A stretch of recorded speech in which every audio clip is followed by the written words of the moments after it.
Welcome back to Flavors of Emotions, where we season life with self awareness and learn to taste our feelings before they boil over.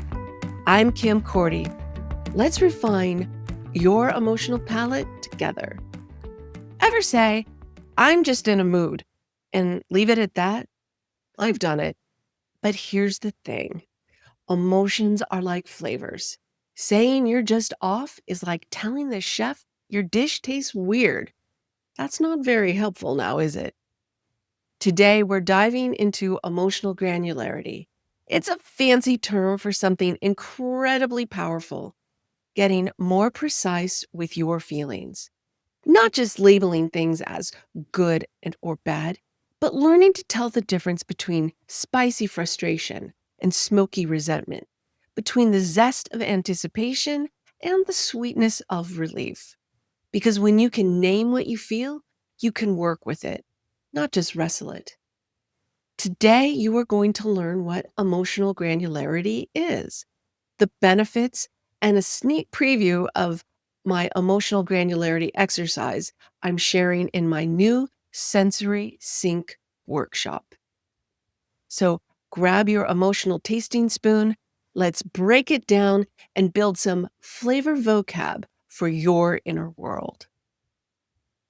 The term emotional granularity comes from psychological and neuroscience research, and it was popularized, though not invented, by Dr. Lisa Feldman Barrett, a leading emotion scientist and author of How Emotions Are Made, The Secret Life of the Brain. And that's where I learned this term. And it was funny because just after I had finished it, a friend of mine who had just started therapy came to me and said, "Look, my therapist handed me this list of emotion words. What am I going to do with it?" And I said, "Well, I think that you should ask her." But in the meantime, I explained to her what emotional granularity is. It was originally used in the field of affective science to describe how finely people can distinguish between different emotional states. Researchers like James Gross, Tiffany Ito, and Lisa Feldman Barrett studied how people describe their emotions and how that affects regulation, resilience, and mental health. Emotional granularity is the ability to precisely identify and label your emotional experiences. Not just, I feel bad or I feel good, but I'm feeling frustrated, disappointed, anxious, or content, hopeful, relieved. It's like being a sommelier of your emotions. Instead of just saying, this wine is red, you notice the notes, the nuances, the origin story behind the flavor of your feelings. I realize not everybody's into wine, but I think pretty much everybody's been to a bakery. So imagine you are in a bakery. A low granularity person says, smells sweet. A high granularity person would say, I smell cinnamon rolls, a hint of almond extract, and burnt sugar. Same bakery, but one person has access to way more insight, and that changes what they notice, how they respond, and what they remember. And that's important too, because what we remember becomes the recipes we use for future emotional responses. So let's talk about the benefits of emotional granularity and why it matters. One is better emotional regulation. When you can name it, you can tame it. Granularity gives your brain a handle on what's happening, which helps calm your nervous system. And it also reduces the intensity of emotional reactions. Instead of reacting to a vague bad mood, you know you're feeling irritated because you feel overlooked. And it helps you to pause, assess, and respond more wisely. There is this pretty well-known neuroscientist named Dr. Alan Watkins, and he describes these highly emotional states, this when your cortisol's running everywhere through your brain and body, as a do-it-yourself lobotomy.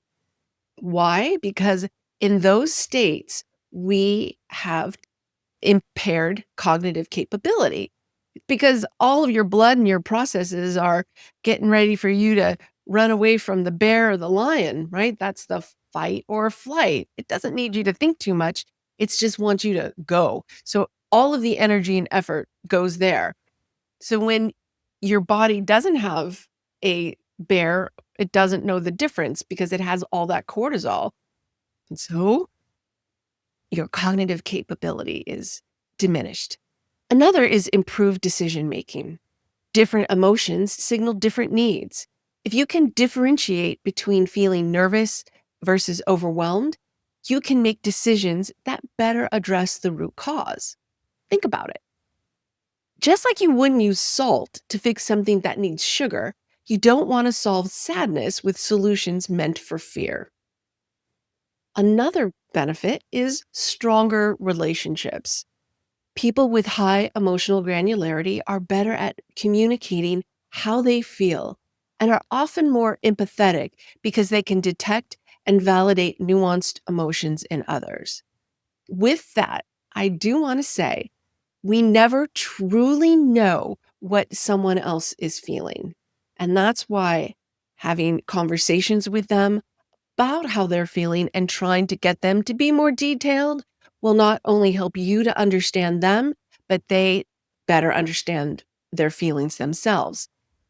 We can't get inside of each other's brains, and everybody's emotions are as unique to them as they are to us.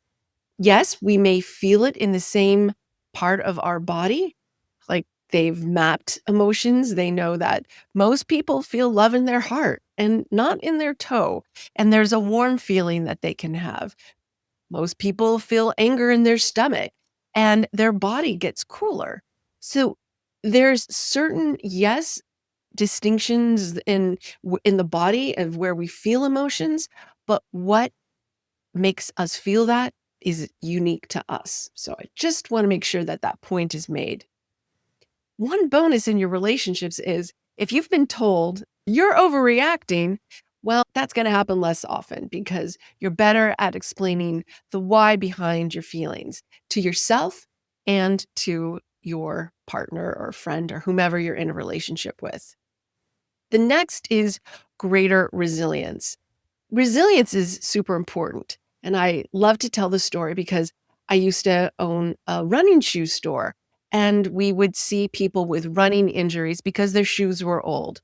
That white stuff at the bottom of the shoe is called EVA, and it's there to provide bounce between you and the asphalt or cement.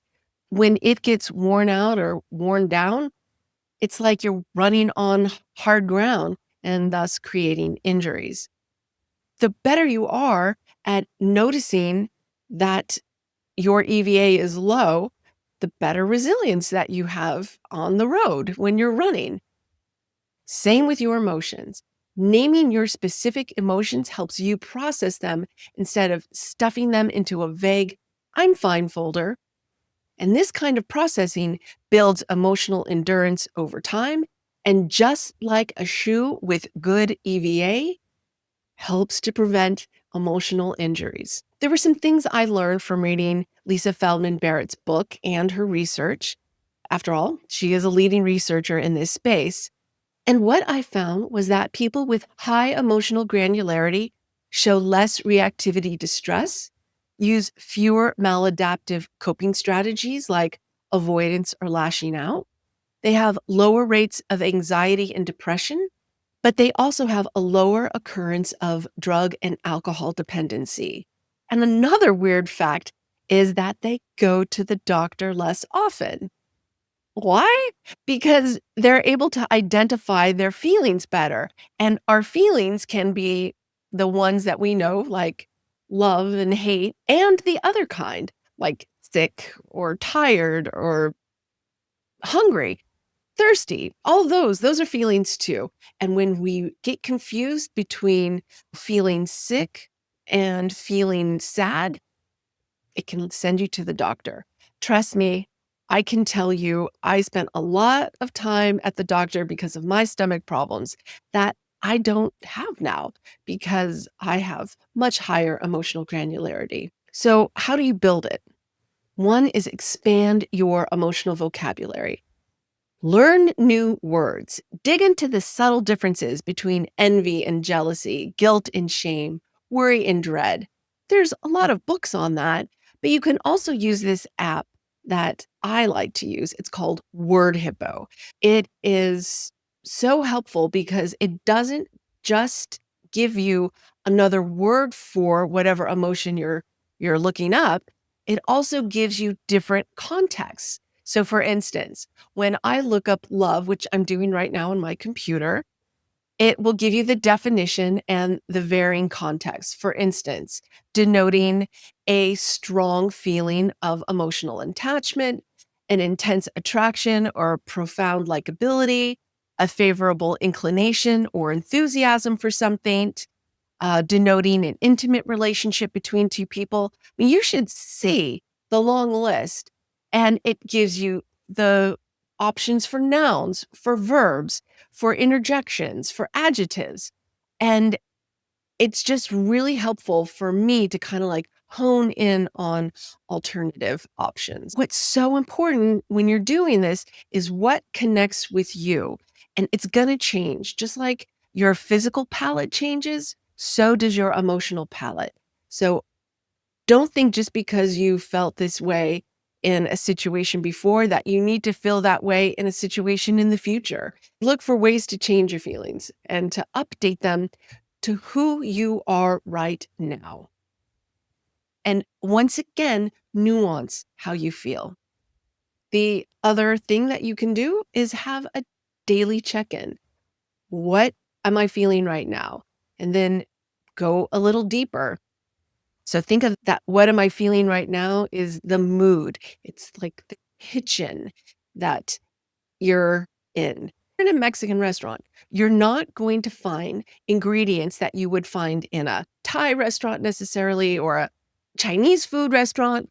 And you're not going to see any of that on the menu. So, this mood is kind of setting the tone for your emotions and what your brain is focusing on. So, after you've denoted your mood, try and find some words to describe it, two or three or more. And those things that you're describing are the situation that's going on around you. The more detailed you can get into why you're feeling that way, the more granularity you're going to have. To think of what did you see? What did you hear? What did you smell? What did you taste? All of this sensory input, along with how am I feeling inside? Am I tired? Am I sick? Am I thirsty? Do I just need a glass of water? It impacts your mood, and the mood sets the tone for what you're going to be served. I promised I would share bits of the emotional granularity exercise that I am going to be giving people who attend my live, yes, live workshop. It's coming out in May. It's called Sensory Sync. Very excited. The whole idea is to get you in sync with how you feel and making that connection from the outside world to the inner world. What we would do in this exercise is practice some of what I just said, sifting the flavors, thinking of a situation that you've recently experienced or just experienced a minute ago. What did you feel? Narrowing it down like we talked about. And then try comparing it to a flavor. Was it like bitter, oversteeped tea, sour, like a lime or a lemon, bland, like eating cardboard? And then where did you feel it in your body, which is really, really important? Tightness, numbness, tension, hollow feeling, no energy, lots of energy, things like that. And then name the need or the belief, because the belief or the need is what is coming up.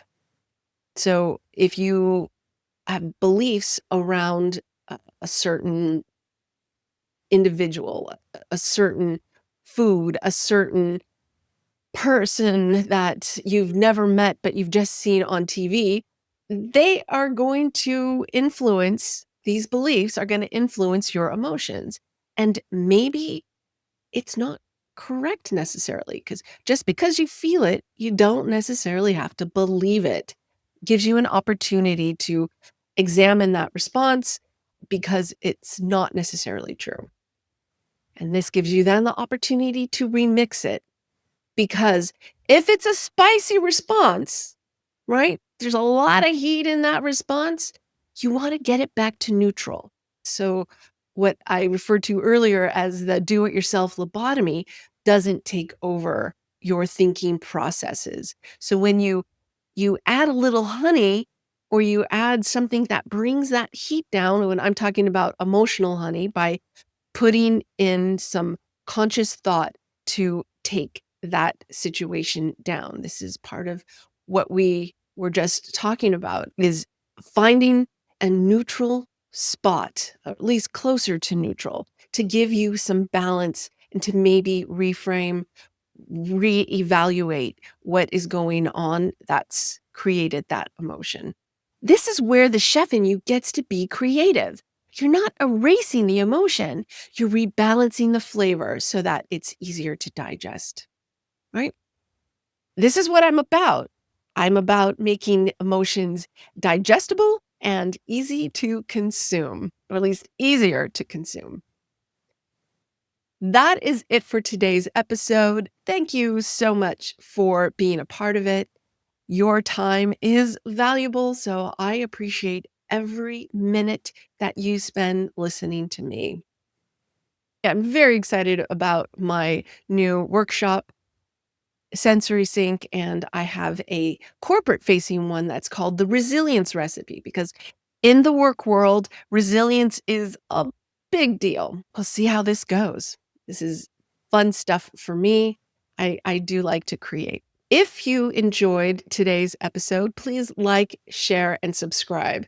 And if you're interested in learning more, you can go to kimcorti.com or getsensorysync.com. And then you can always get my book, a link to my book at kimcorti.com if you're interested in reading it, because everything I talked about today is in my book. That is it. Thank you again, and we will see you next time on Flavors of Emotions. Bye-bye.